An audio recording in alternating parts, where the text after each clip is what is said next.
Thank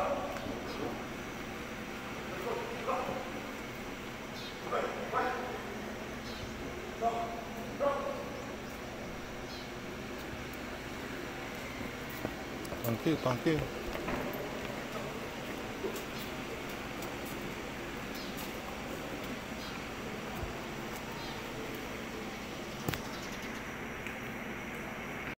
Ating mga ulo at damhin ang presensya ng Panginoon. Manalangin tayo. Amang makapangyarihan sa lahat, purihin ka sa iyong nag-uumapaw na pag-ibig at pagpapala, lalo na sa espesyal na araw na ito ng aming buhay.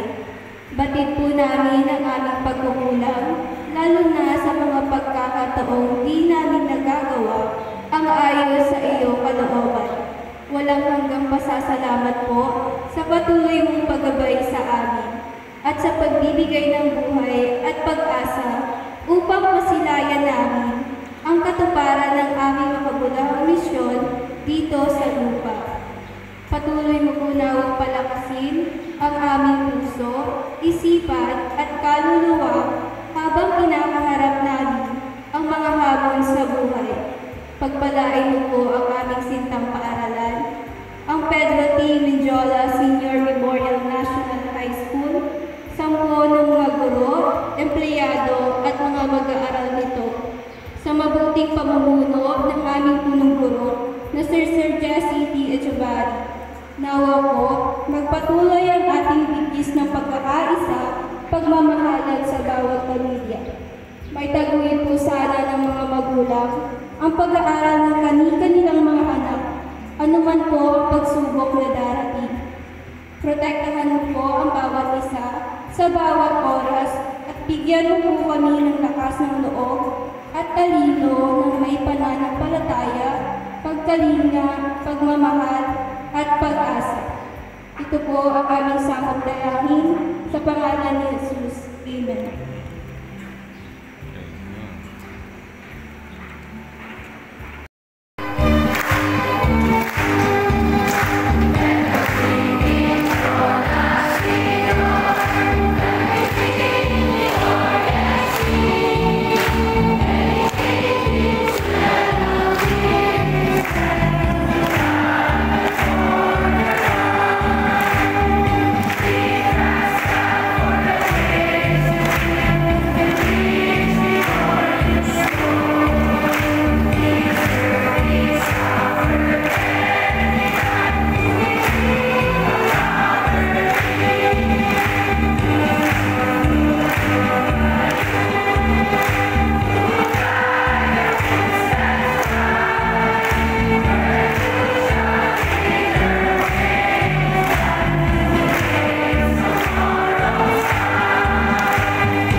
a pleasant and joyous morning. It is truly a great honor to stand before you and welcome you to this momentous occasion, the ultimate prize for overcoming all the adversities and struggles that we have experienced in the past 4 years of our junior high school journey. The bearing fruit from the seeds of knowledge which have been nurtured along with guidance and an unwavering support of our family, friends, and fine educators that led us to this wonderful event. With immense joy and pride, welcome to the Moving Up ceremony of 2023 to 2024. Great Junior High School completers. On behalf of the promising young students that are all here, I highly acknowledge the respectable presence of our honorable guest speaker, Ms. Giselle Elijah Tisa, representative from the Division Office, Dr. Jovita D. Paquibo, to our lovely assistant principal for Junior High School, Maminis P. Osorio, to our assistant principal for Senior High School, Ma'am Jane S. Daguho, teaching and non-teaching personnel, and most importantly, a leader which stands as a stronghold, leading us into a much brighter and a much awaited future. Our school principal 3, Sir Jesse T. Ichiba. It is an honor to have you here, sharing your wisdom and inspiring our future. Ngayong taon, muli na naman natin ipagdiriwang ang ating katagumpayan ng ating katatagan, pagtutulungan at pagiging isa sa kabila ng mga hamon at pagsubok na dumating sa ating buhay.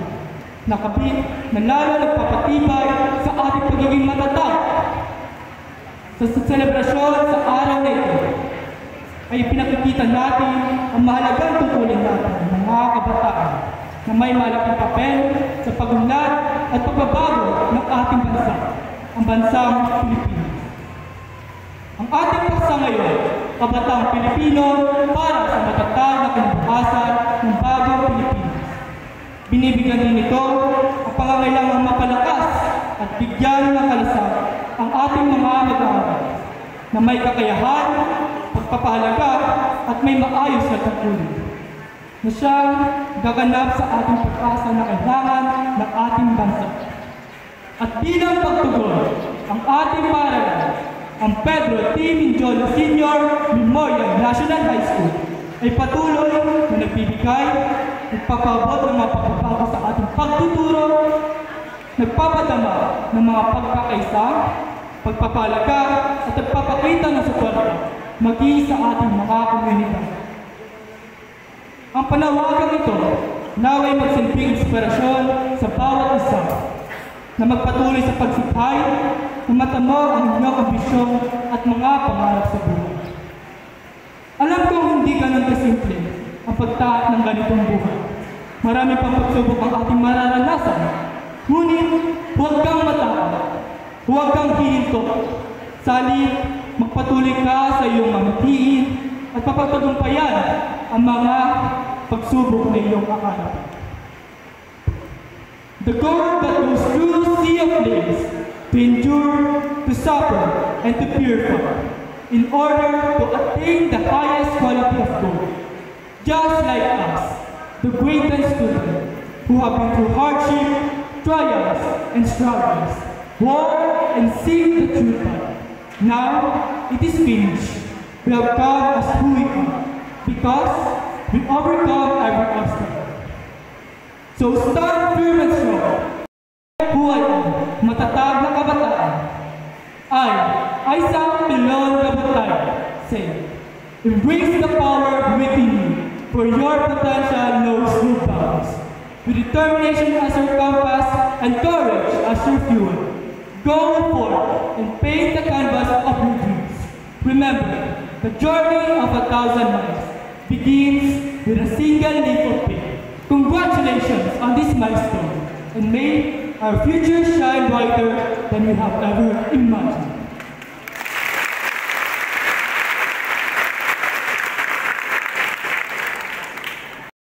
Education Program Supervisor, Division of Occidental Mindoro.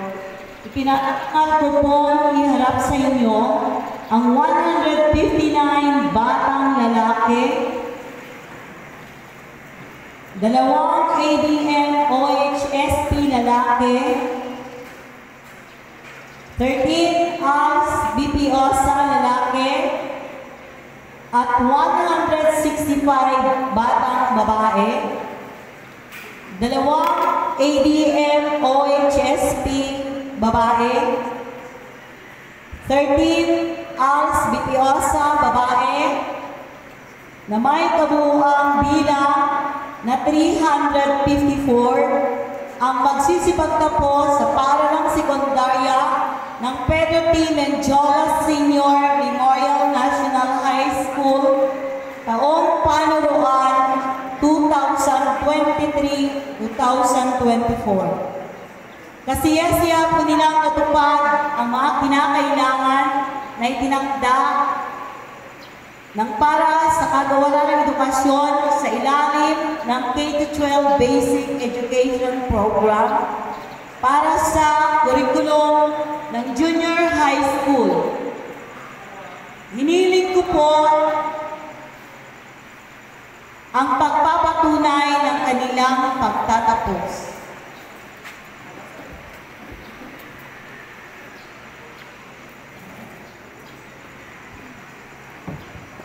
Magandang umaga. Bilang inyong punong guro, matapos ang masusing pagsusuri sa mga kinakailangang dokumento na isinumiti sa aking tanggapan, napag-alaman na natupad ninyo ang mga kinakailangan para sa pagtataas ng baitang. Sa pamamagitan nito, pinatutunayan ko na kayo ay karapat-dapat na maitaas ng baitang.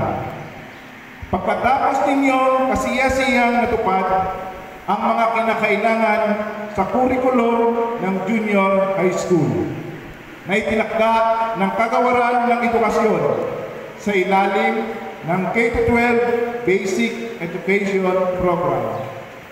Magalang po pong inihiling sa ating pansangay na tagapamanihala ng mga paralan, Dr. Loida P. Adornado, CESO 6, na ngayon ay kinakatawan ni Dr. Jubita P. Pakibot, ang pagpapatibay ng kanilang pagtatapos.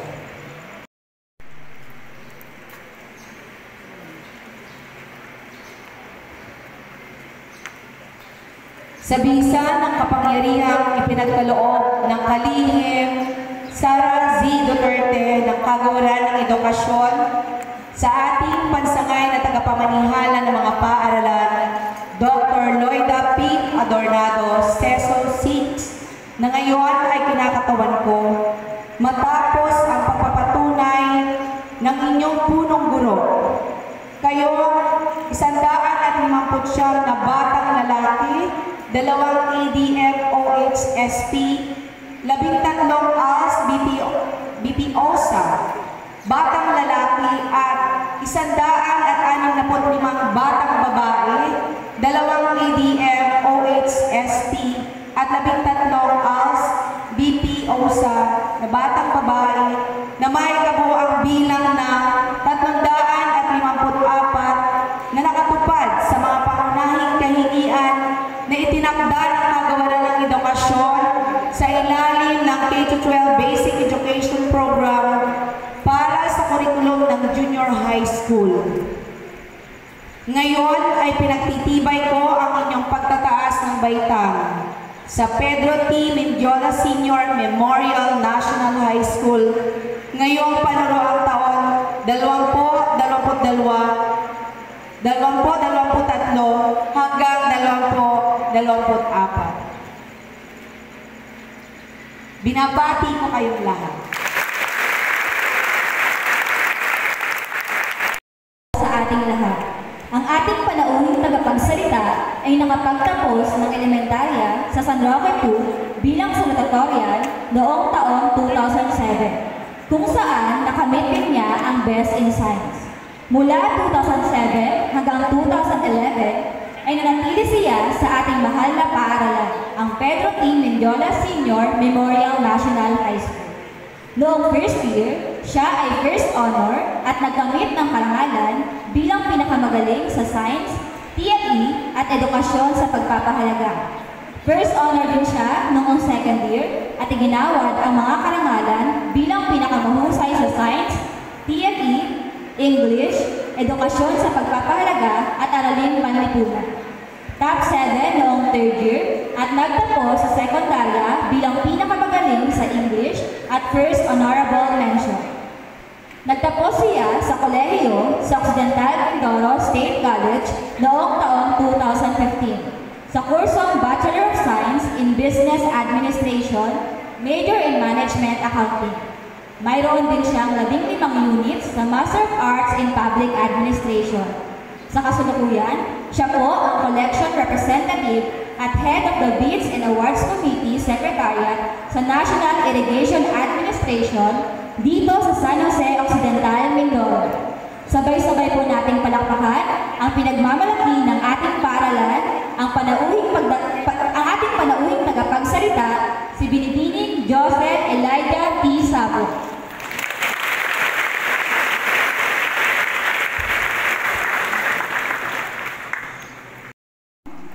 To our beloved faculty members and non-teaching personnel of PPM, headed by Principal 3, Sir Jesse T. Ichabare. To our proud parents and students, a happy morning to all. Before I start the content of my speech, I would just like to reminisce few memories from my high school life. 13 years ago, when I graduated high school here in PTM. During that time, I was not given the chance to speak in front of my fellow graduates because I was not the class valedictorian, not even the salutatorian. I was the first honorable mention and was assigned to introduce the guest speaker back then. But who would have thought that after 13 long years, pagkatapos ng 13 taon, ay babalik ako para ako naman ang magsalita at magbahagi ng aking mga naging karanasan sa institusyong naging bahagi ng aking mga tagumpay. Not even in my dreams nor in my thoughts na magiging honor student ako dito sa PTM. Bagamat, graduate akong salutatorian noong elementary, naging mahina ang loob ko dahil maraming magagaling sa aming klase na noon ay Juan Adelpa. Naging first honor ako noong first year and second year, ngunit nalaglag ako sa top 7 noong third year. At gaya ng sabi ko kanina, ako ang first honorable mention sa batch namin. Sobrang na-disappoint ko ang aking mga magulang sa panahong iyon. At ang naging rason ko na lang ay dahil mahina talaga ako sa mathematics. Pero aminin ko man o hindi, alam ko sa sarili ko na na-distract ako ng pag-ibig kaya nawala ako sa focus ng pag-aaral. Sabi ko, babawi ako sa college. Magiging cum laude ako. Ngunit, nabigo na naman ako. Again, may rason na naman ako. Ang sabi ko na naman, ayoko kasi talaga ng course ko, kaya hindi ko nakamtan ang cum laude. Pangarap ko talaga maging isang abogado. Ngunit, hindi ako kaya pag-aralin ng aking mga magulang sa Maynila kung saan ino-offer ang kursong gusto ko. I end up taking Business Administration major in Management Accounting dito sa Occidental Mindoro State College. Noong mga time na iyon, ang goal ko na lang ay makapagtapos ng college at maging cum laude. Kahit anong course, basta makapagtapos ako, iyon na lang ang inilagay ko sa isip ko. Ayaw kong paghanapan ang mga magulang ko dahil alam ko na hirap din talaga kami sa buhay. Immediately, after college, naghanap ako ng trabaho.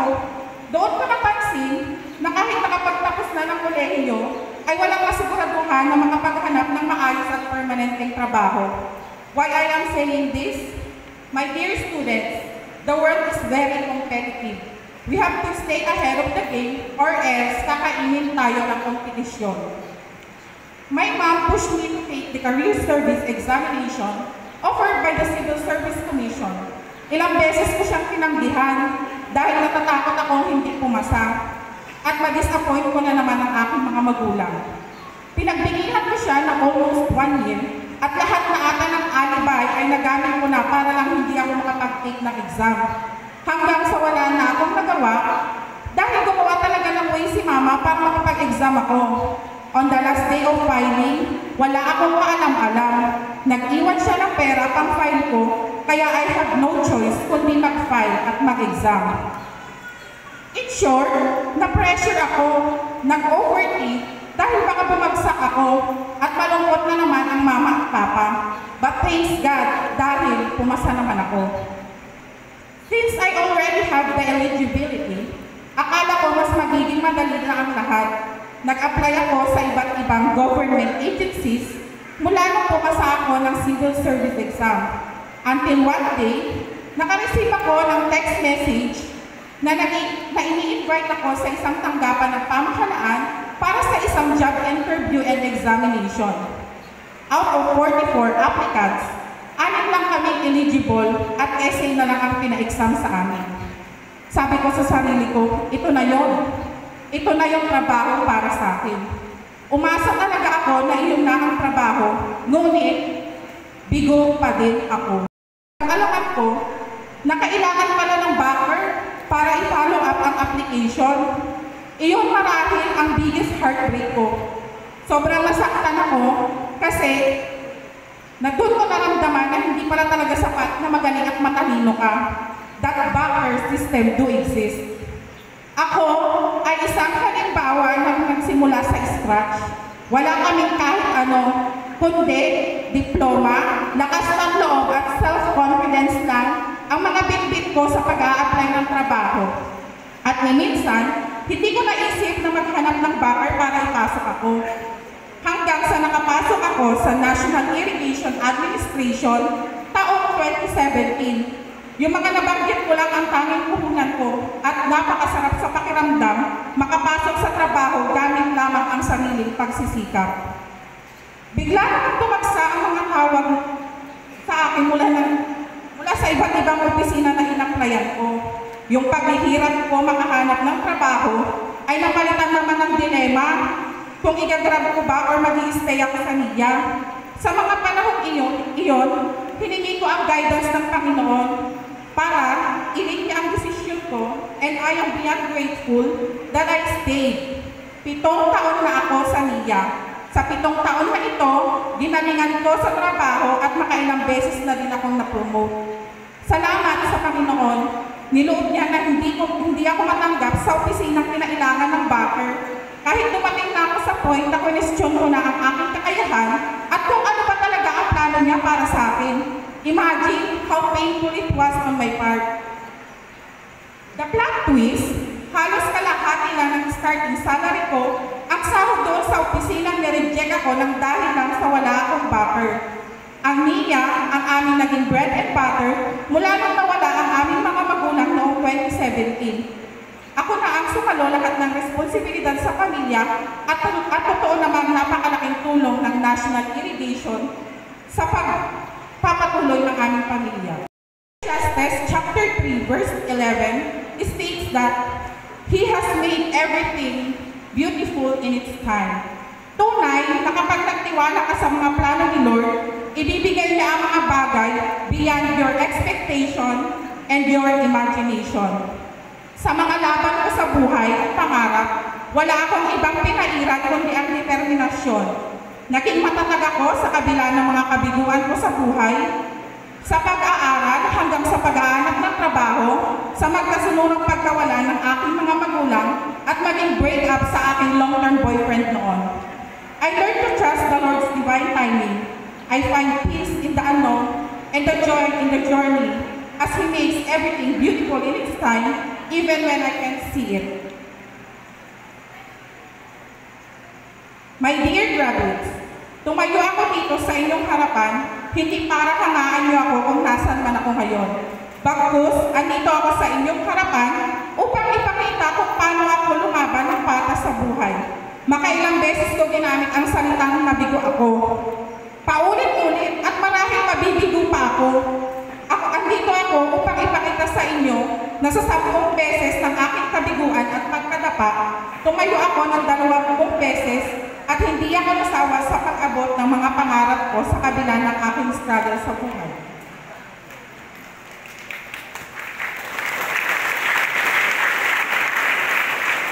Huwag niyo akong tularan na natakot ako sa failure.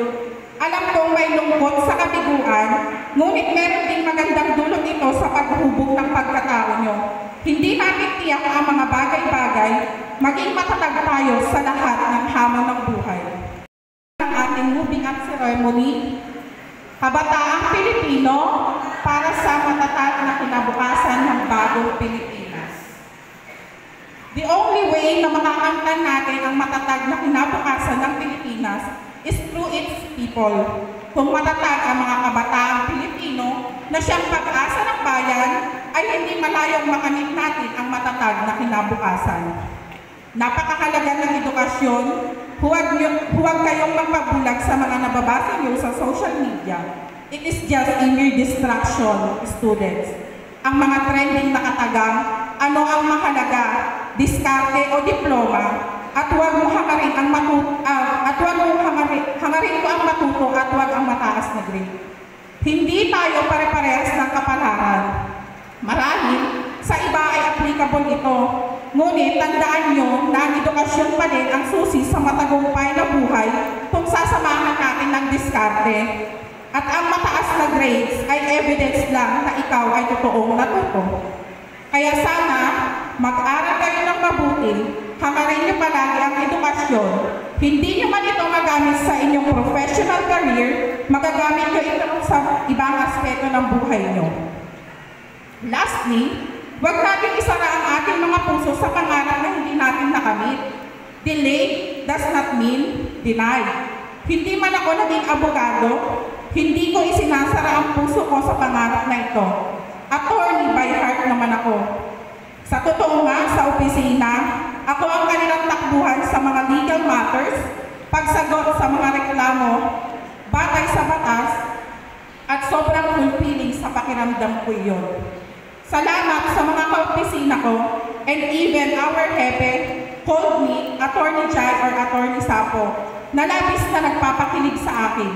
Isa sila sa mga naniniwala sa kakayahan ko, and I know one day, magiging lehitimong abogado ako kung lulubin ni Lord. Alam ko na sawa na kayo sa katagang hindi hadlang ang kahirapan para sa edukasyon. Ang matatag kayo dahil hindi madali ang pagkamit ng mga pangarap. Gawin niyong inspirasyon ang inyong pamilya at past experiences para magpatuloy at hindi matinag sa buhay. Mahaba-haba na din ang nilakbay ng paaralang ito.